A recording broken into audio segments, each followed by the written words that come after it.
Assalamualaikum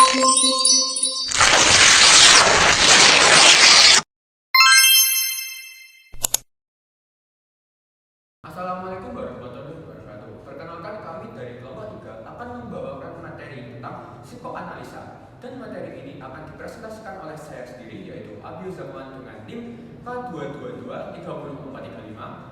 Saya Yasinda Septianisa dengan NIM K222-30453. Saya Fida Eka Saputri dengan NIM K222-30449.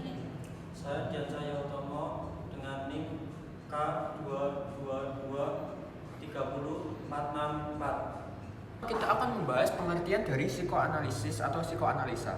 Pengertian dari psikoanalisa yaitu teori psikoanalisis lahir dari ilmu psikologi yang ditemukan oleh Sigmund Freud. Teori kepribadian psikoanalisis, psychoanalytic theory of personality, adalah teori yang membahas tentang hakikat dan perkembangan bentuk kepribadian manusia, di mana yang menjadi unsur utama dalam teori ini yaitu motivasi, emosi, dan aspek kepribadian lainnya. Dalam teori ini, mempercayai bahwa manusia adalah produk dari masa lalu, yang artinya segala hal yang dimiliki oleh manusia sekarang ini adalah hasil dari apa yang dia lakukan di masa lalu. Entah itu seperti pengalaman, kepribadian, sifat, dan lain sebagainya adalah produk dari masa lalu tersebut, entah itu secara sadar ataupun tidak sadar. Struktur dalam psikoanalisa ada 3. 1. ID, 2. Ego, yang ketiga super ego.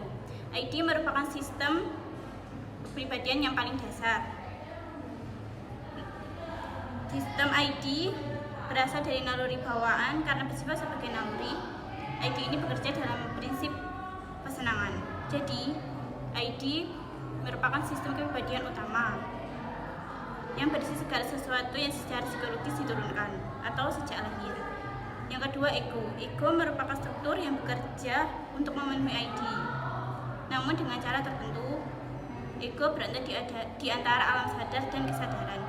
Jadi ego itu bagian yang memiliki hubungan dengan realitas dunia atau kehidupan sehari-hari. Ego juga bertugas sebagai pengontrol dan mengatur kepribadian. Yang ketiga, super ego. Super ego tampil sebagai penengah dan juga pengontrol supaya ego tidak dikendalikan oleh ID. Jadi, super ego merupakan perwujudan internal nilai-nilai dan prinsip moral dan juga bertugas untuk memutuskan yang benar atau yang salah. Baik, di sini saya akan menjelaskan tentang fase perkembangan. Fase perkembangan ada 5, yaitu fase oral, fase anal, fase falik, fase laten, dan fase genital. Yang pertama ada fase oral, terjadi pada usia 0 sampai 1 tahun.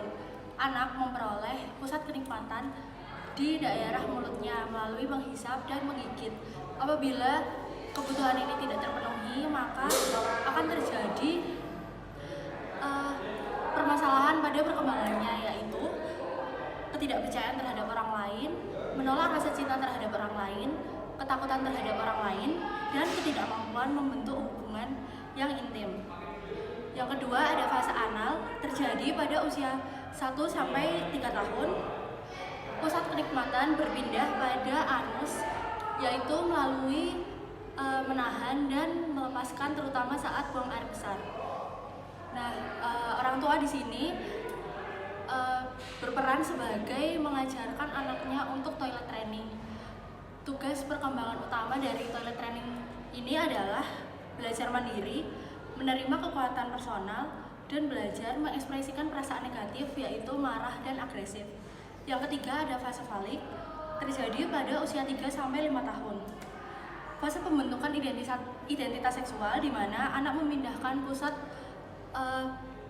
kenikmatan pada daerah kelamin.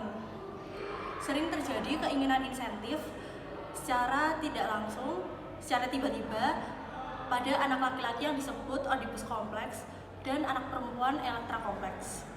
Yang keempat ada fase laten, terjadi pada usia 5 sampai 12 tahun.